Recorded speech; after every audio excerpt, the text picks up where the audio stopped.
क्या आपने कभी सोचा है कि ठेले वाले का बेटा एक दिन करोड़ों का इंजीनियर बन सकता है? नहीं?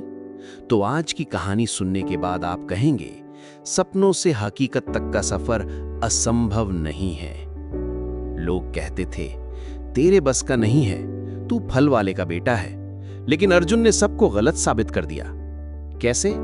आइए जानते हैं उसकी प्रेरणादायक कहानी, सपनों से हकीकत तक। दिल्ली की गलियों में एक छोटा सा ठेला था। सुबह पिताजी मंडी से केले सेब लाते, दोपहर की धूप में खड़े रहते और रात को थके हारे लौटते। अर्जुन अक्सर उसी ठेले पर बैठकर आसमान को देखता और सोचता, क्या एक दिन मेरी जिंदगी बदल सकती है? क्या मैं भी कुछ बड़ा बन सकता हूं? लेकिन जब स्कूल में उसने कहा, मैं सॉफ्टवेयर इंजीनियर बनना चाहता हूं, तो पूरी क्लास हंस पड़ी। फल वाले का बेटा आईटी करेगा? अरे तेरे पास लैपटॉप तक नहीं है। ये शब्द अर्जुन के दिल में तीर की तरह लगे, पर उसी पल उसने ठान लिया, एक दिन सबको गलत साबित करूंगा। अर्जुन दिन रात पढ़ाई करता, ठेले पर मदद करता और रात को स्ट्रीट लाइट के नीचे किताब खोल लेता। कई बार भूखा पेट सोता, पर सपनों की आग उसे जगाए रखती। लेकिन पहली बार जब उसने इंजीनियरिंग एंट्रेंस दी, वो फेल हो गया। उस दिन उसकी दुनिया टूट गई। वो कमरे में बंद होकर रो पड़ा, शायद सब सही थे, मैं सिर्फ सपने देख रहा था। पिताजी दरवाजे पर खड़े बोले, बेटा, जिंदगी में हार तब तक नहीं मिलती जब तक इंसान हार मान न ले।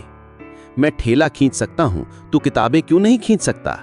ये शब्द अर्जुन के दिल में आग बनकर उतर गए। 1 साल बाद रिजल्ट आया। इस बार उसका नाम लिस्ट में था।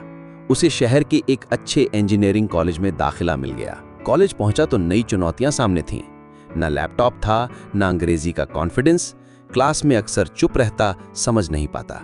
धीरे धीरे अर्जुन ने खुद को बदलना शुरू किया। लैब में पुराने कंप्यूटर पर घंटों कोडिंग करता, लाइब्रेरी में किताबें पढ़ता, यूट्यूब से सीखता।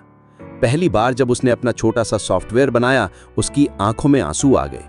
ये उसके लिए सिर्फ कोड नहीं था, ये उसकी मेहनत का सबूत था। अंतिम वर्ष में कैंपस प्लेसमेंट आया। दुनिया की सबसे बड़ी टेक कंपनी इंटरव्यू लेने पहुंची। अर्जुन का दिल जोर जोर से धड़क रहा था, लेकिन जब उसने अपने संघर्ष की कहानी और प्रोजेक्ट्स दिखाए, तो इंटरव्यूअर खामोश होकर उसे देखते रह गए। और उसी शाम अर्जुन को ऑफर लेटर मिला, लाखों का पैकेज। वो रो पड़ा, पर इस बार आंसू हार के नहीं, जीत के थे। ठेले वाले का बेटा अब इंजीनियर बन चुका था। पहली सैलरी पाकर उसने सबसे पहले पिताजी का ठेला हटवाया और एक छोटी दुकान खुलवाई। लेकिन कहानी यहीं खत्म नहीं हुई। अर्जुन अपने मोहल्ले के बच्चों को पढ़ाने लगा। वो कहता, सपने देखने का हक सबको है। हालात चाहे जैसे हों, अगर हार मत मानो तो कोई भी सपना हकीकत बन सकता है। दोस्तों, अर्जुन की ये कहानी सिर्फ उसकी नहीं है, ये हर उस इंसान की कहानी है जिसने हालातों से लड़कर हार मानने से इनकार किया। याद रखिए, गरीबी रुकावट नहीं है, असफलता सबक है, और असली जीत उसी की होती है जो कहे, मैं हार नहीं मानूंगा। अगर आपको ये कहानी प्रेरणादायक लगी तो कमेंट में लिखिए, I will never give up, और इस वीडियो को लाइक व सब्सक्राइब जरूर करें, क्योंकि आपके सपनों की उड़ान बस एक कदम की दूरी पर है।